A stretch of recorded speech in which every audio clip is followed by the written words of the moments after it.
You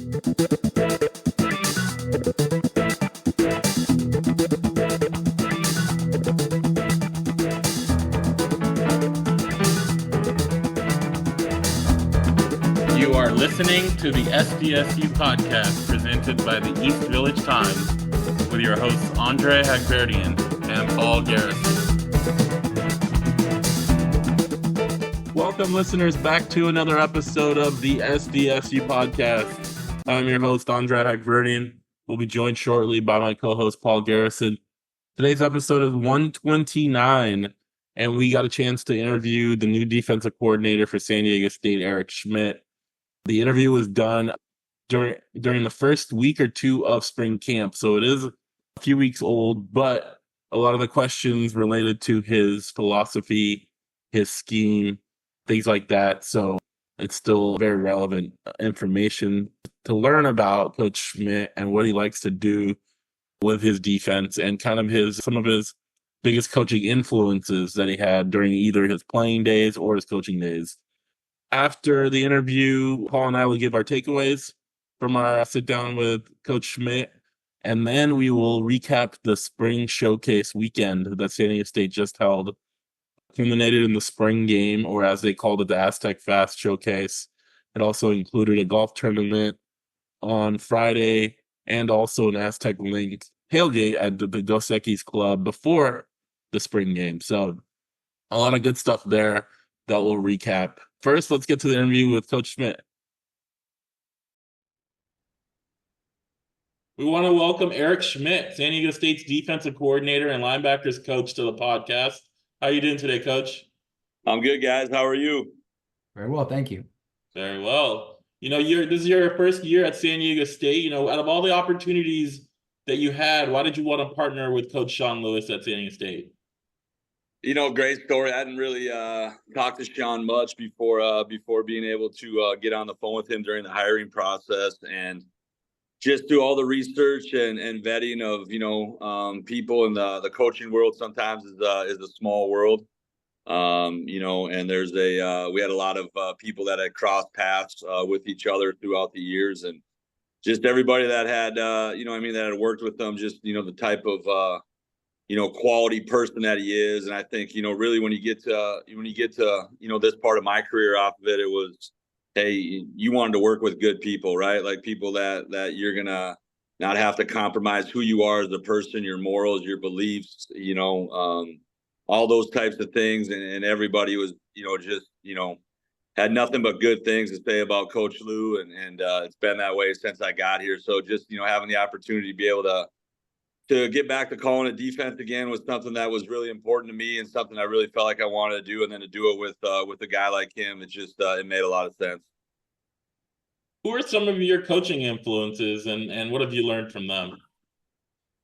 Yeah, I just came from the University of Washington. So, Kalen DeBoer and myself had been together for a number of years, the last 4 years together. And then 4 years prior to that too, as well, back in like 2010, I think it was, to the 2013 season. So definitely learned a lot, from Kalen, and just how humble he was, just the level of gratitude that he had to be in the positions that he was in, and really, just being able to keep it about the players, right? Like, this is still about the players at the end of the day, and what we're trying to do here, what we've tried to do at Washington and at Fresno before that, was let's really do a good job of giving, these guys the best experience that they've had, in their lives up to this point. They're going to hopefully go on one day and lead their families and be fathers and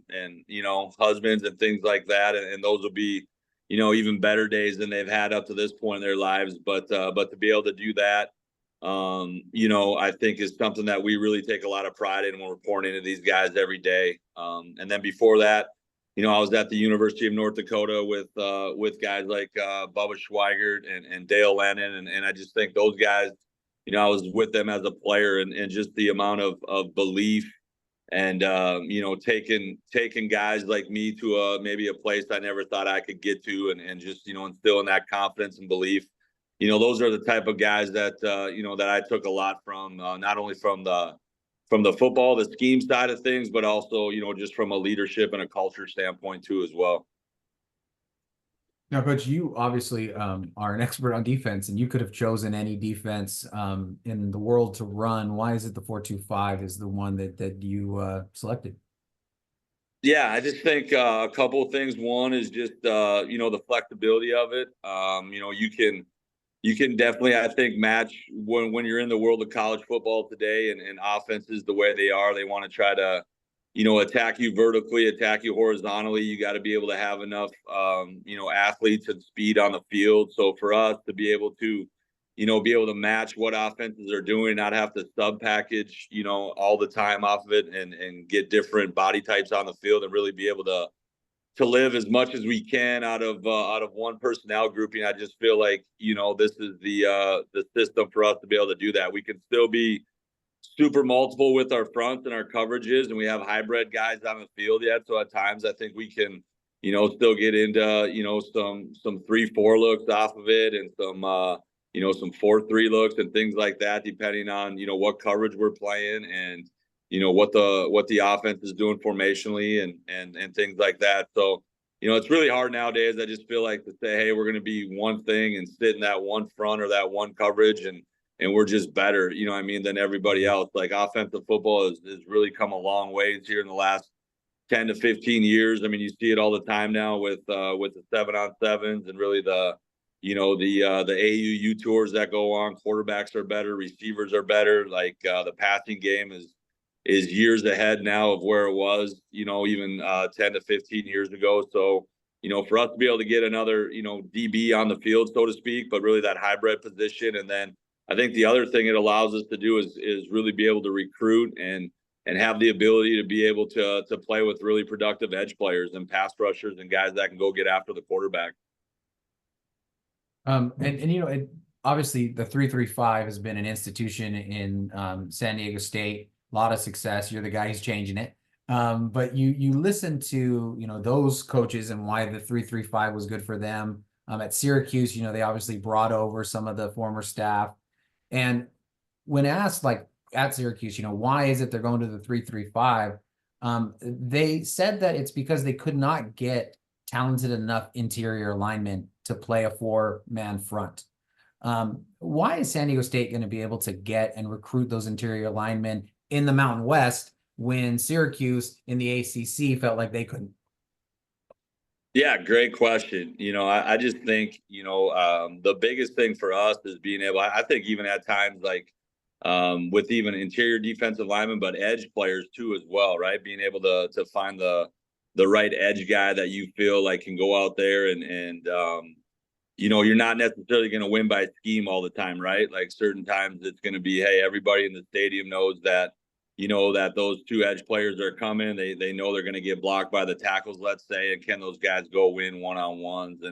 And I think that's an important piece for us too in recruiting, that sometimes gets, maybe gets a little bit lost, because like you're talking about, hey, can we go find those interior guys? And I just feel like, hey, like, there's guys on our team right now that aren't that far away. We probably have a little bit more of, just because of how we were built in the past, so more of the shade type guys, maybe a little bit, stronger, not as long, really kind of hold the point type guys. But there's definitely some guys too, I feel like, that we can go get, and that are on our team that are on our team that have some length and can be able to go play the 3 for us too, as well. And I think, the one thing, in this defense too, as well, is once those guys, start to, like I said, become productive football players, now all of a sudden, you become a destination spot, for some of those guys that feel like, hey, man, I can go here, and I'm not going to be, playing a 0 the whole time, playing in the A gap the whole time. I'm going to have some opportunities to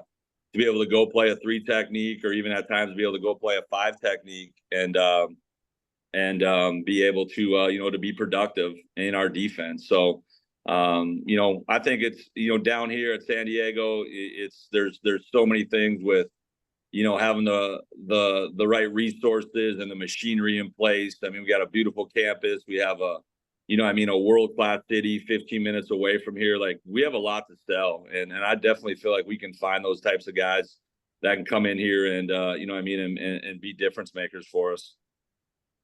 When you were at Washington, you coached edges as well. What makes that position so unique in your defense? Because I think some people might look at that and say, oh, it's just a guy who lines up wide and rushes from the outside. But there's got to be a lot more to that position than that, correct? Yeah, we put a lot of responsibility on those guys. Like, schematically, we want to do enough things. With obviously those guys got to be good pass rushers, but like with dropping those guys too as well, and making sure that we have enough in our package to be able to keep offenses off balance and to be able to attack them with. And then, at the end of the day, like, our mantra for those guys is like, hey, they're going to get more, at bats rushing the passer here than they are anywhere else in the country. Like we let those guys, we try to turn those guys loose, as much as we can, and let those guys go hunt and get after QBs. So I'm excited to, it's been a change a little bit for those guys. They played up and down the line of scrimmage before. Like, they would play some 5, but at times, in the old system, they'd have to play 3 and 4 eyes and things like that. Now they'll get a lot of reps being able to play on the edge and really be able to try to turn those guys loose as much as we can. Now you have 5 DBs in the secondary. At Washington, that there was a role for a Husky. Is there an Aztec equivalent, and can you describe that role? Yeah, we call him the stud here off of it. He's, we typically put him to the field. He's one of our better cover guys, but that guy too as well is definitely a guy that we think needs to be a good blitzer. So he needs to be able to go forward as well as he can go back. He's got to be, like I said, an elite cover guy too as well. For what we're doing with him in the slot. And the good thing is that there's some flexibility too there as well. If we get the right person at that spot, then him and the safety to the field can really become interchangeable, at times too as well. So it goes back to your initial question where, hey, when you get an extra guy on the field that, you feel like can match up on a slot guy and can do some things, blitzing too as well and going forward now, you can become a lot more multiple as far as what you're trying to do on defense. Coach, there is, correct me if I'm wrong, you're the expert, but it seems like every defense, right, has certain strengths, and it also has certain things that they're going to give up to have those strengths. And I think with the 4-2-5, one of those is that boundary kind of the flat area. Where teams have kind of circled that as one of the spots to being able to attack it. You're nodding your head yes. All right. I talked to a coach. I really researched for that question. But so how do you I guess coach your defense to be able to make up for, because all defenses have it, there's no perfect defense, to be able to make up for the inevitable parts that schematically won't always be there? Yeah, no, I think great question. I think you're exactly right. Like, you're exactly right. When you talk about, our structure off it, hey, you have an overhang to the field. You don't have an overhang to the boundary, right? Like, that's where you'll see, a lot of teams, that run defenses similar to ours. Like, hey, they're, blitzing the corner and things like that because they want to be able to create an overhang, from the boundary. So I think one thing, like I said before, that we try to do enough is be multiple enough where, hey, you're not just living, in a 4-2-5 structure all the time, that, hey, you can manipulate your fronts, be able to build an overhang into the boundary too as well at times, just so teams don't feel like, hey, if we line up in a certain formation, we know what we're going to get, from these guys. And then, through whatever motions or whatever it might be, they can attack that coverage or that front that we're in. So, and then the other thing I think that, it comes down to a little bit is, maybe the art of coaching into that is being able to teach your guys, like, hey, don't, if we give up a hitch to the boundary or we give up, something, that our coverages behave the way they're supposed to, like, you just have to tip your hat and get ready to go play the next play. Right.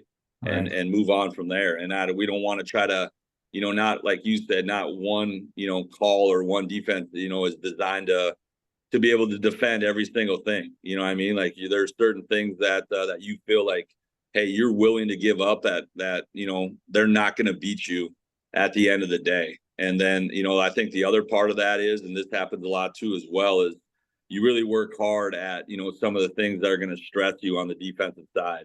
Whatever those problems you think they are, you make sure that you practice against those things. And, a lot of times if, as you get into tendencies, and all good teams I think will have tendencies, because they're going to hang their hat on certain things that they believe in, that you almost get better at the problems sometimes because you practice those things all the time with your guys, and they understand, the strengths and weaknesses and what they have to, defend and how offenses are going to attack them. So yeah, I think it goes into a lot of those things. I think you have to be multiple enough.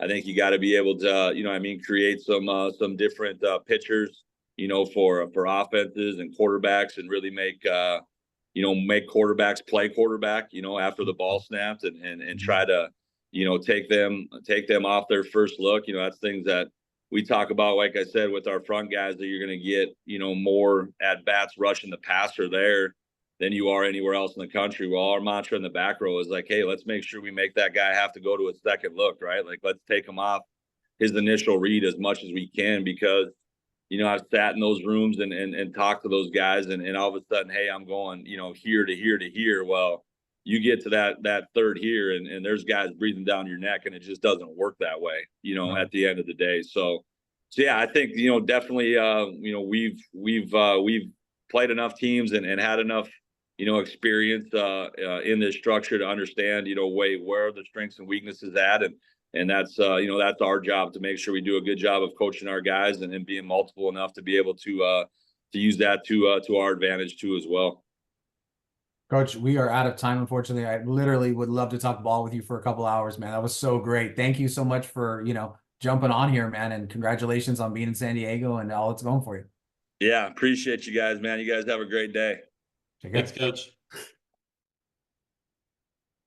Welcome back, guys. Paul, that was our interview with defensive coordinator Eric Schmidt.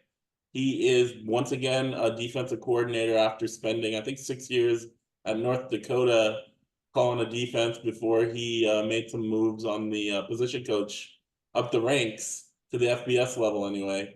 What did you think about our talk with Coach Schmidt? Well, I thought it was good. I mean, I don't know if it's just where you and I kind of lean and what we enjoy about football, but gosh, doesn't it always seem like the defensive coordinators are the people we could just talk shop with forever? So I mean, I enjoyed it. I enjoyed being able to. I thought it was a little bit more, nuts and bolts, and we kind of, because we did these interviews, at a different time, midway through spring camp, we tried to make it more about him.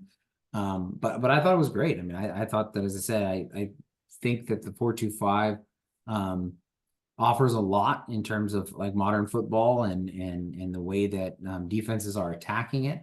And I think that, given his history and everything that he did, prior to coming to San Diego State, it seems like a really, really good marriage that should play out well for the Aztecs. I agree. I think going back and listening to the interview as I was preparing to write the article about Coach Schmidt, I was actually surprised of how much like X's and O's we talked about in terms of how the defense is set up that we did maybe with any other coach during this discussion. But yeah, I mean, I think what he said essentially is that you could be flexible in the 4-2-5. You can make it look like a 4-3. You can make it look like a 3-4. We heard a couple of years ago in 21 when the Aztecs were a ranked team that they played a 4-2 a lot that year. Right. So I think a lot of people get hung up on what formation are they playing and things like that. I don't necessarily think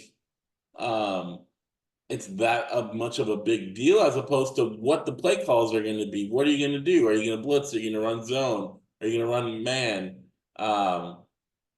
Things like that I think are going to be important. But ultimately, the one thing I was looking for in this defense is what that fifth DB is going to do. And the stud, as they called it, we didn't know that, right? That came out in that conversation is, is it going to be a safety and a corner? Is it going to be a hybrid? Is it going to be a linebacker? What is it going to be? And I think we got a better idea of what that's going to be from this interview, other interviews, and the spring game, which we'll talk about a little bit later. So yeah, it was a very enlightening conversation. Yeah, and I mean, to piggyback off of that part of it, I think, it's interesting because I thought the way in which the 3-3-5 tried to veil what it was doing and to be multiple and different was by having so much, I guess, kind of parity throughout in terms of the skill level or the skill types, that the quarterback and the offensive coordinator couldn't get a read on exactly which way they were playing it. And I think going back to that 2021 season, I thought that they matched up more than I thought they did in the next few years under Kurt Maddox. And I think you can really see the ability with this defense to actually match up more to what the strengths of the offense are.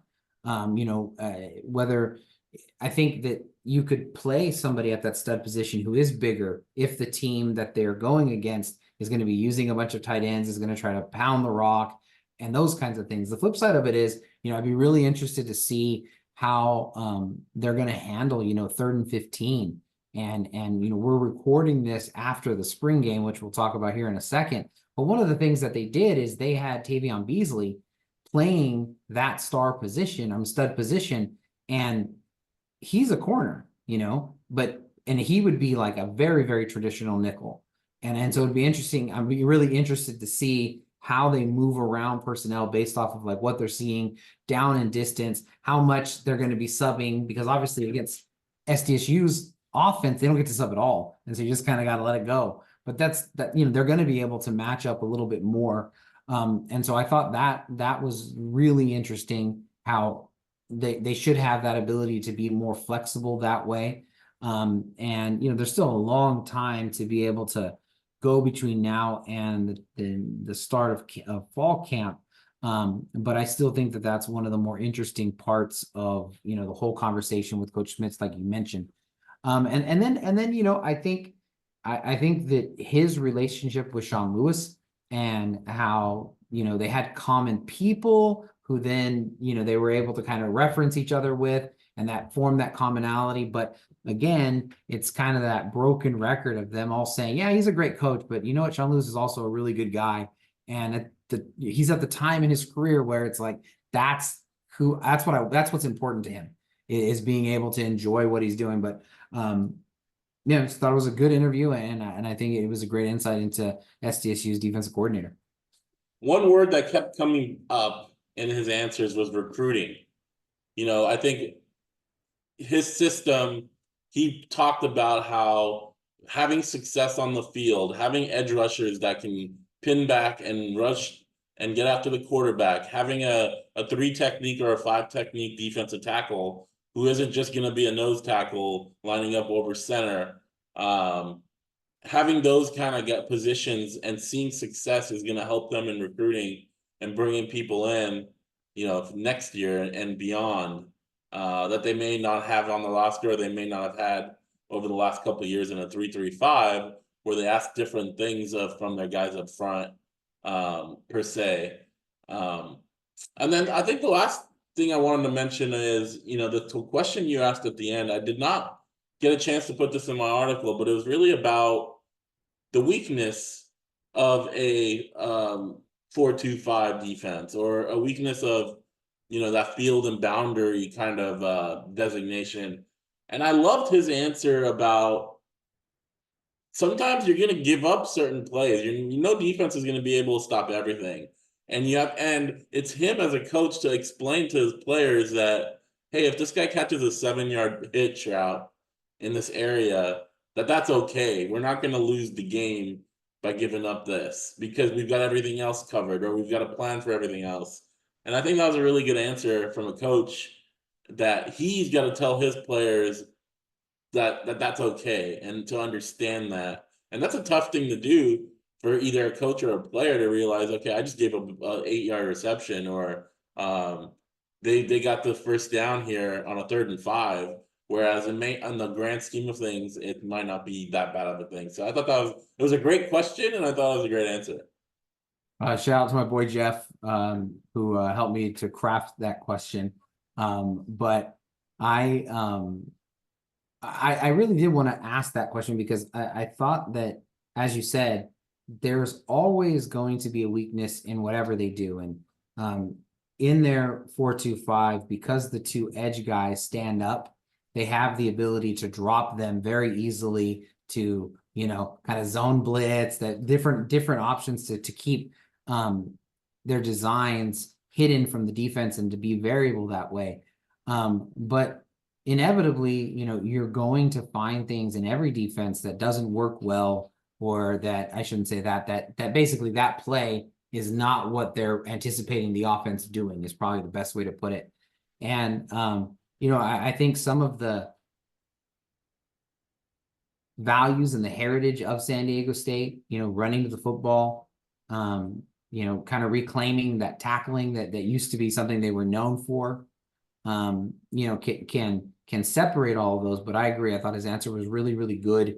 And it's, as you say, it's weird to have to think about that kind of that next play mentality that they talk about, because you want to like fight for every yard. But I think also with an offense like San Diego State's, your willingness to kind of stay in the game and know that once the offense can get going, they can get you back into it. And so you need to get that turnover, even if you hadn't played very well, and then I think at the end of it, looking at their defense and things like that, I think a big part of it's going to be how they do in the red zone and how well, if they're able to trade touchdowns for field goals. We've seen with the Aztecs over the years in the reverse, how much of like an equaling factor that can be.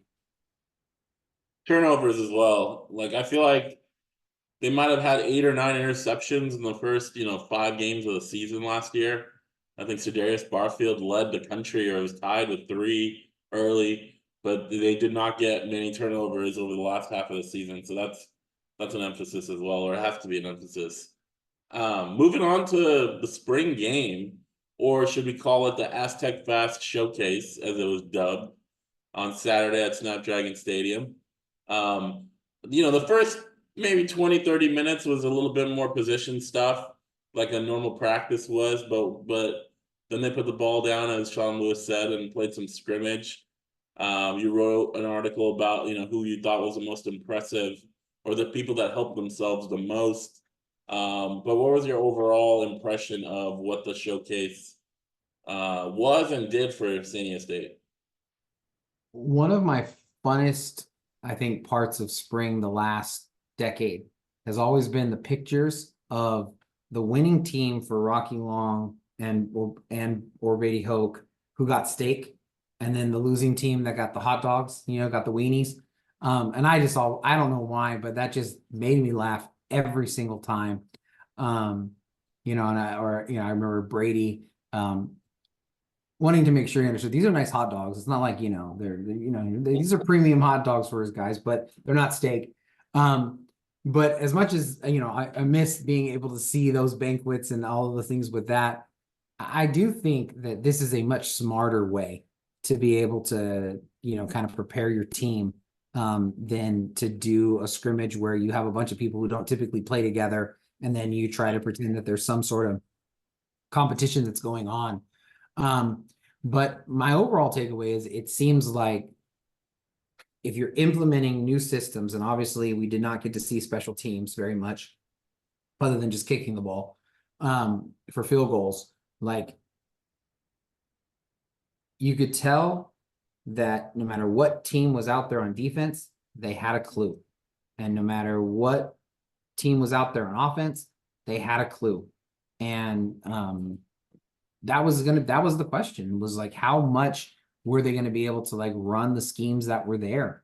And they all did it. And every quarterback knew where the ball was supposed to be going. Every receiver knew the patterns. I mean, the defense knew where they were supposed to be. I thought the edge rushers played pretty good, especially in the upper teams. I thought they were fast, and you could really see why that's going to be an area of emphasis and how that's emphasized.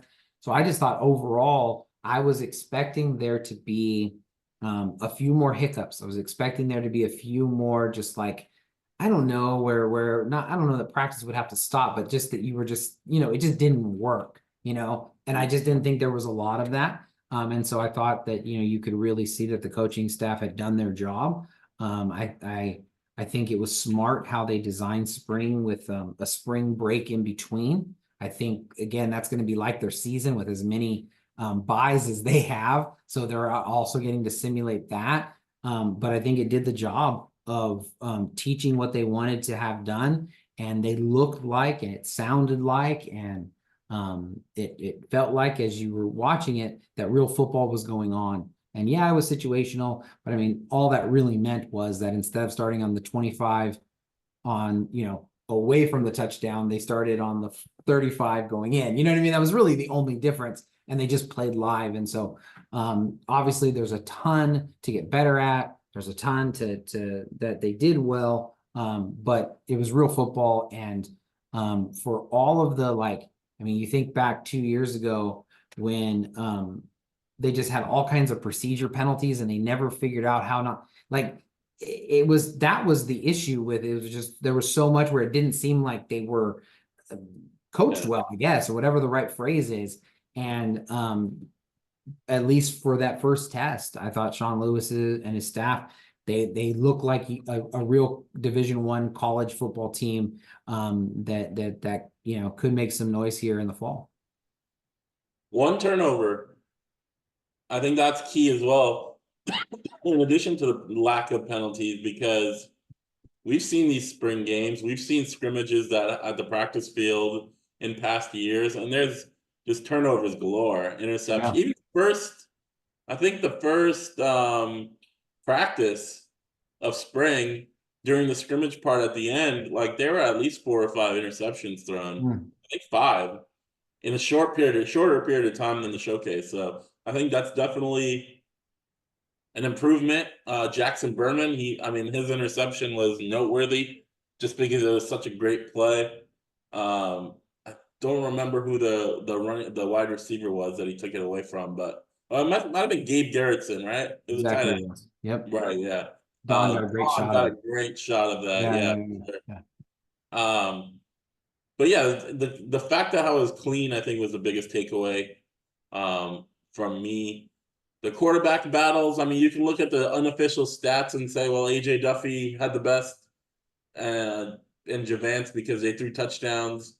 But, I think, it was a matter of opportunities. Like Kyle Crum, only threw for 36 yards, but he was 5 of 7. Danny O'Neill statistically looks like he had a poor game, but I didn't necessarily see him, bad. Obviously, he threw the interception, but we'll see. Sean Lewis said, despite Javance coming in second, meaning as the first backup, he still said Danny O'Neill and AJ Duffy are ahead of the pack at the quarterback race, which is no shock if you've been paying attention, I think, all spring.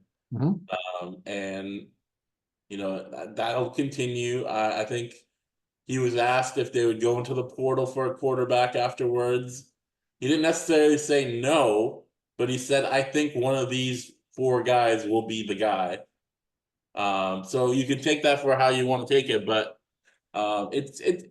my interpretation is that they're not, but he didn't flat out say we're not going to get a quarterback in the portal, but I think he feels comfortable with who they've got. Did you get the same impression, or the question, if I remember, was from our friend Kirk Kenny from UT, was, do you have the QB here? And he said, yeah, it'll be one of the 4. So that's it was asked directly that way, but yeah, I felt like that was the way it was. And I also, Matt Johnson, when we asked him, he gave that same answer. I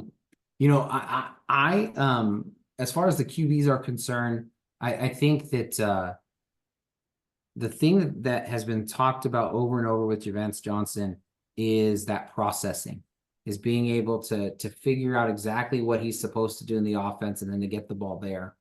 And if over the summer, and again, this is a guy who is he's a red shirt freshman, right? Yes, Danny O'Neill is a true freshman, but they're both in their first springs. They both just completed their first springs. Yeah. And there's not really, there's obviously, especially in a new offense, obviously Javance got to be around the team and all that kind of stuff but he's running the scout team. There obviously is some advantages to being in on the team, but I don't think it's as extensive as people might expect it to be, as if he's this veteran guy. And if over the summer the playbook clicks and all that stuff and his arm talent can take over, like I put in my article, it wouldn't be surprising to see a big leap in production and for him to really enter into that conversation, because I do think he has the best arm. I do think he has, the ability to make great throws. And for all of what AJ Duffy, Danny O'Neill, and the positives that you saw there, I think you also saw in the spring game what coach has spoken about repeatedly with him is that their deep ball isn't there yet. And, I thought you saw in the way that Eric Schmidt lined up against Sean Lewis, I think you saw the way teams are going to line up against him, which is you're going to be able to take shots deep. And we're going to believe that you're not going to be accurate, or we're going to believe that we're going to be able to cover you, because they're not going to allow you to run the football. I think, some of that, they just have Baylor to thank for that, because Baylor, they used to play too high safety because they were so worried about the pass, and they would gash them for 200 and 300 yards rushing because they couldn't have anybody inside. So they just said, listen, if you can do both, on offense, like you're just going to be dangerous. And I don't really know of a way that you can like allow the run and stop the pass. That makes sense because of the play action and things like that. Really, if you're going to make them one-dimensional, you have to stop the run. So you stop the run first, and then you say, okay, if we're going to be up close on the scrimmage, we're going to bring the house when you don't run. And then it's just a matter of, do we get there before you, and the quickness of the reads and stuff like that. So, I think that as long as, and I, maybe we get a chance to talk to Coach Lewis, we can ask this question.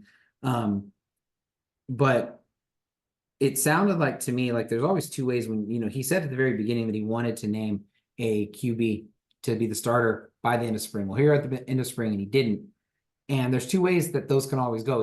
Either enough of them stepped up that they're all so good that you couldn't name one because they're all so good, or they all haven't done enough quite yet. And to me, I feel like it's that last one, that they haven't quite done enough, which means the door's still open for anyone to be able to step up and to take hold of that. But as I put in the article, I do think that AJ Duffy, as we've seen him and with what we saw on Saturday, does seem to be ahead. He scored 2 touchdowns in the drives that he was there, or 4 scored overall. One of them, I think William Nimmo would really love to have the opportunity back, because he just wasn't able to knock down a pass that Jude Wolf did, to his credit, catch in traffic that he turned into a touchdown. But, again, it's the same kind of thing. Like, I think I mentioned this in my article, but I went to the coaches clinic, and I told you before the game, I said, I'll bet you money that the offense that they're going to run is what they already did with the coaches clinic, in case there's some mole from Oregon State sitting in the coaches clinic. Like, that's what's going to be there. And the play in which Lewis Brown scored was textbook the play that Lanier Sampson explained to the coaches during the offensive meeting. And it worked exactly like it's supposed to, where you get people being confused because they're crossing and they're going up the seam. So, but again, I thought that AJ Duffy knew that that's one of the 2 ways that it's going to be there. And, I thought that was really, really good. Something else that I wanted to bring up that I thought was a positive for the team, or something to mention for the team, and this is in my article. We mentioned Gabe Garrickson having that ball taken away from him, but I thought if you wanted to look at like a weakness of the team, is I thought there were opportunities for Jude Wolf and for Logan Tanner to make blocks that they didn't make, and as a result, there was there were tackles for loss in the run game. And I'm really curious about like what happens if you don't have that guy who can really block there, and like what will take place, and how will Sean Lewis build his offense? Because, when he was at Kent State, he had a tight end who could block, who just did enough to keep teams honest in the passing game. And he could run and he could pass. At Colorado, he did not have that guy who could block as a tight end, and he could only pass. And I think balance is more important than a potent passing game, because I think if you run, you're going to have a potent passing game anyway. So I was interested to see about that. And as I said in the article, Mikey Harrison is probably not going to help the blocking aspect of it right when he comes in. So we'll see. Just tailgating back to the quarterbacks, as we sit here, it's April 22nd. There's right. 7 more days left for people to enter the transfer portal. If you ask me, I don't think any other quarterbacks are going to enter the portal, especially what we just talked about, how it still seems like it's an open competition. But you never know. I mean, a Javance or a Kyle Crum could look at the situation and maybe decide that there's somewhere else they want to be. This is going to be Kyle Crum's sophomore year, redshirt sophomore year. It's going to be obviously Javance Johnson's redshirt freshman year. So they still have multiple years left. Obviously, Danny O'Neill and AJ Duffy, I don't think are going anywhere. But keep an eye on. A few people that did enter the portal after the spring game on the defensive side, Shin Brennan and Kenneth Giles, 2 people we've had on this podcast. And so obviously they're more on the edge guys. And so I think that was the other part of the spring showcase I wanted to see is who are those top edge guys that are going to get the run.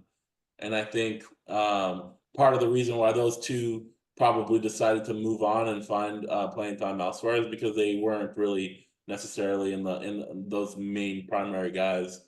But Trey White had some good moments. Dom Oliver, Marlon Lewis, who is Richmond transfer. Those 3 guys, and then I think they're going to go out, and I would be surprised if they didn't add 1 or 2 edge rushers in the transfer portal in this window, because I think they're still looking for some more guys there, as you wrote about in your article. And also defensive tackle. I mean, you had Tupu Alualu, I think, is pretty entrenched as that 3 technique defensive tackle, but I think they're probably still looking for that nose tackle. Wyatt Drager got to start. Earlier, we saw Brandon McElroy get run, but I think he was on the 3rd team in the showcase, if I'm not mistaken, because he wasn't in the top 2. So I think that's another position they're still looking to bring in, a 300-pound plus guy to kind of clog up some blocks and open some stuff up for the second line. So the defense did some nice things, but I said only 1 interception, no fumbles forced.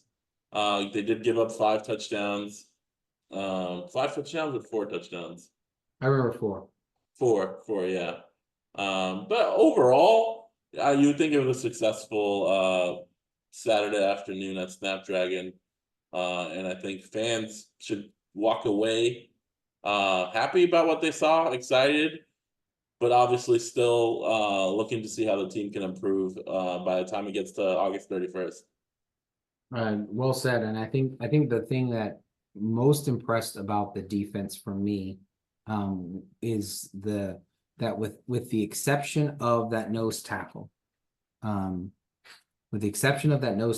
think you can go to nearly every position on the defense and you can find 2 players that you really like. And there might be, with the exception of 1 end, right?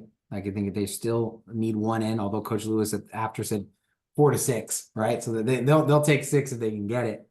But I think that, you talked about Alualu as that one defensive lineman, but I also thought that, behind him, they had number 93, who, Brady Nasser. And then did I get his name right? Woohoo. Nasser, yeah. Yeah. I've been saying his name wrong for a year. I'm so happy. You're saying Nasir, right? I did. Don't say it wrong. Don't get it. So then you had him, and I should have it in front of me. 91, I thought was even behind him, and he's done some really nice things. And so I thought that position, you're really, really solid. I thought their four first and second team linebackers, I thought were all just fine. I think you can even add a fifth one there. So we're talking DJ Herman and Cody Moon. You're talking Owen Chambliss, and you're talking the transfer from Army, who's a local. Latuli. Yes, see, and then Brady Anderson. And so I think you have 5 linebackers that you feel pretty good about. And then I think, you know, we've detailed the stud position already, but you can also add into that mix Josh Hunter in addition to Beasley and then to Deshaun McEwen. So I thought those 3 were solid. I thought you had a solid mix with number 33, who we talked to in the post-game press conference, the transfer, but he was really good. Staley is, and then behind him, Eric Butler still looks like he's like, you know, just a dynamic player who's waiting to break out. You know, you're going with JD Coffey at the other safety. And then Nimmo is also there at the other safety. So I thought you felt really good there. Chris Johnson, the transfer number 14 who started there from Tennessee State, I believe. On that side, Bennett Walker was there. I like the play that Arnold Escanio is getting. Southwestern College walk on, you know, just a guy who's continues, but he was in the middle of plays. And so I think as you're going through, you know, the cover wasn't left bare with the defense, and where they needed to plug some holes, I think they did. And I think that, you know, they're still going to need help. They're going to need guys to step up, whether that's a Ryan Henderson who's able to step up. You know, I think you and I maybe had a little bit of a disagreement on Wyatt Drager and everything that he brings to the table. And I said I think he's more suited for the 4-man front than he was at any time in the 3-man front that they were having him play before. He looks like he's gained weight and could be pushing that 300, 285, you know, range to be that guy. And I think dudes that are just old like that, who are always going to be in the right place, who are always going to play with the right technique, who you can count on to do, I think has a lot of value. And you know, I think it's great to push McElroy that way. Do you know who the second one was?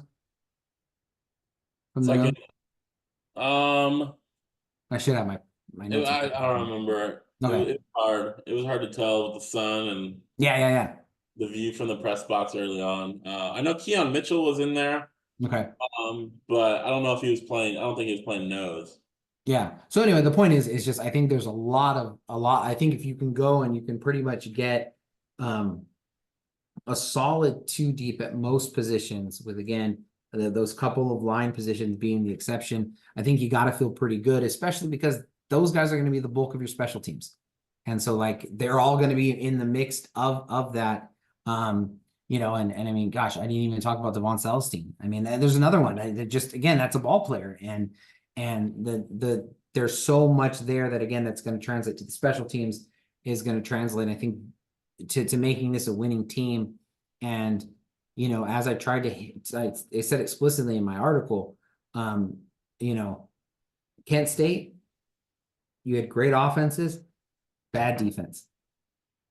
Colorado, great offense, bad defense. He's never been able to pair having both.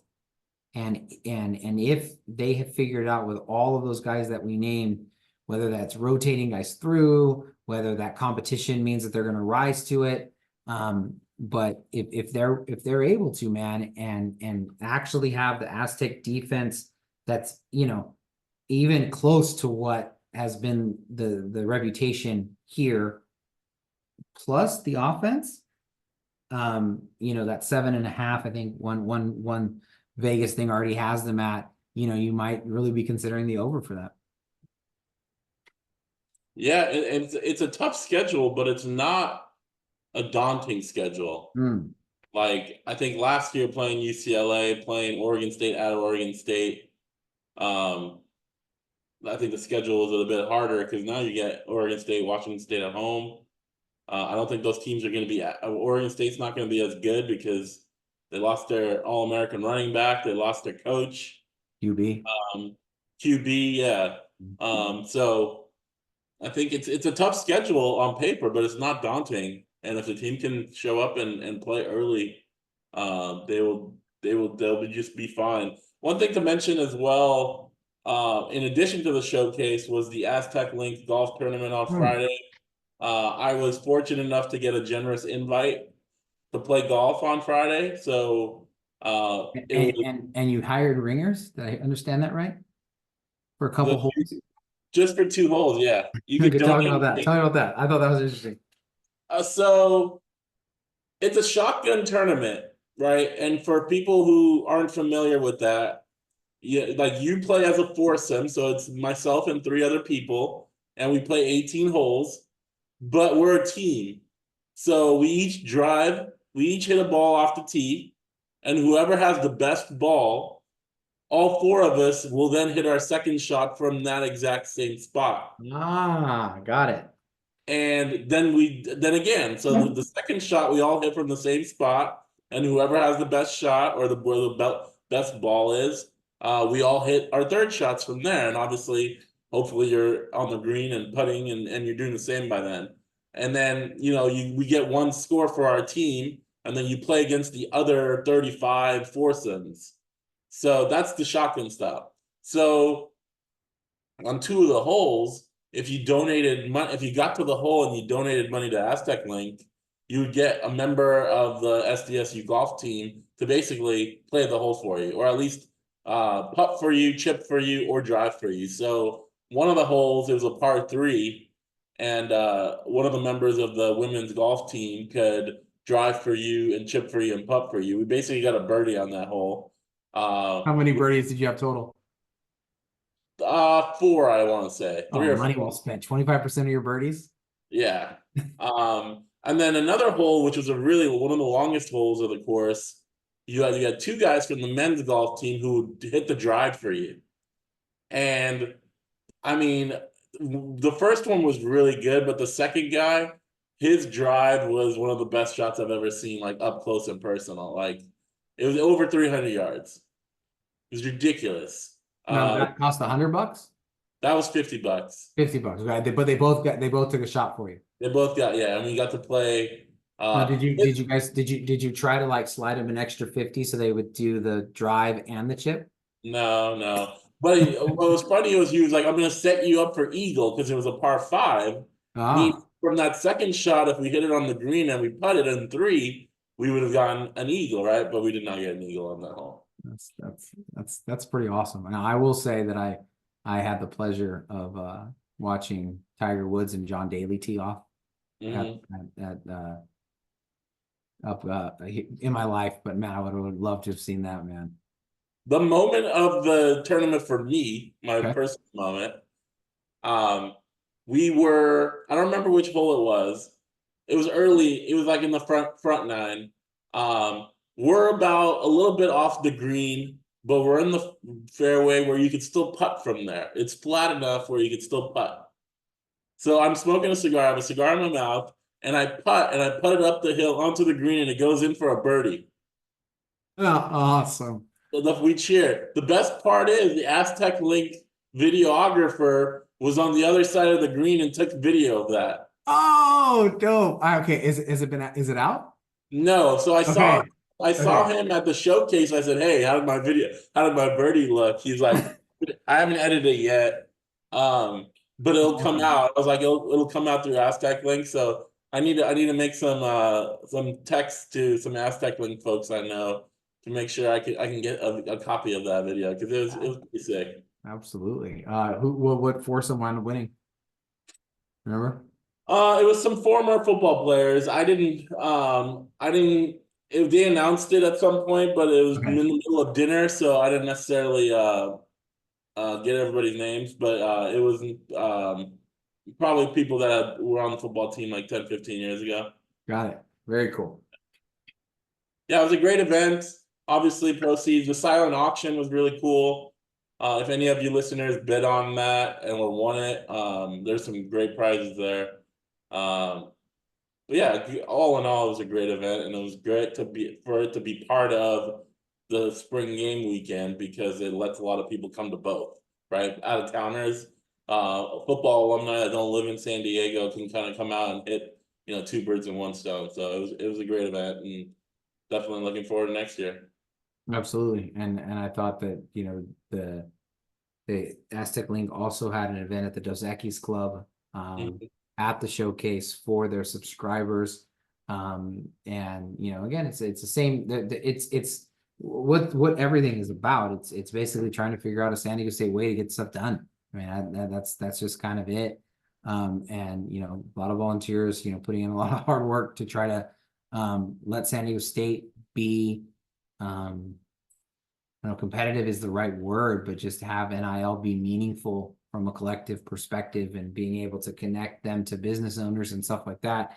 I think as you put in your article, as I echoed in mine, I think it was a very successful weekend. And the truth be told, there's been some successes, but those successes in NIL have been on the men's side, Yeah.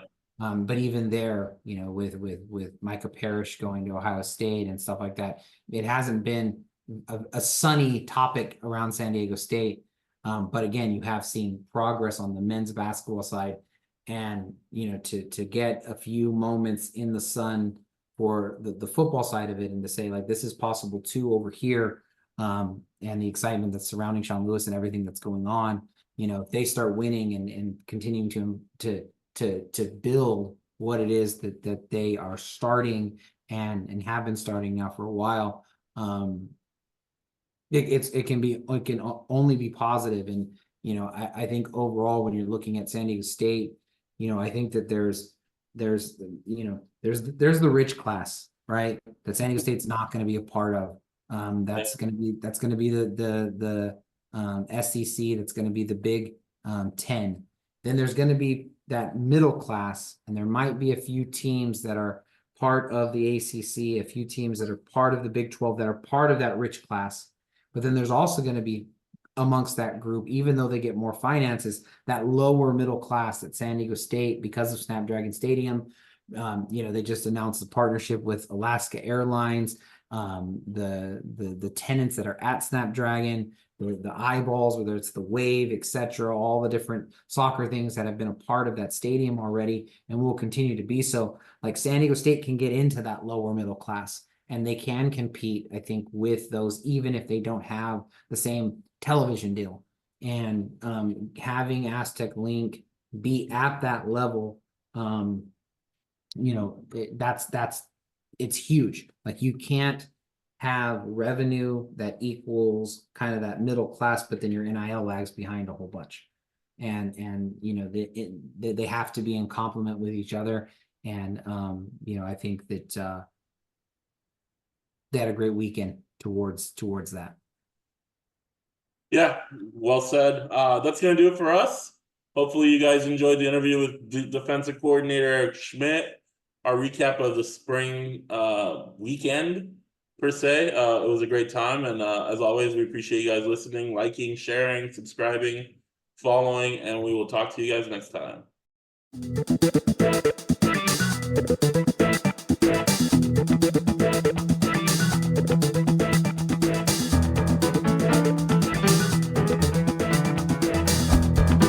You are listening to the SDSU podcast presented by the East Village Times with your hosts Andre Hagberdian and Paul Garrison.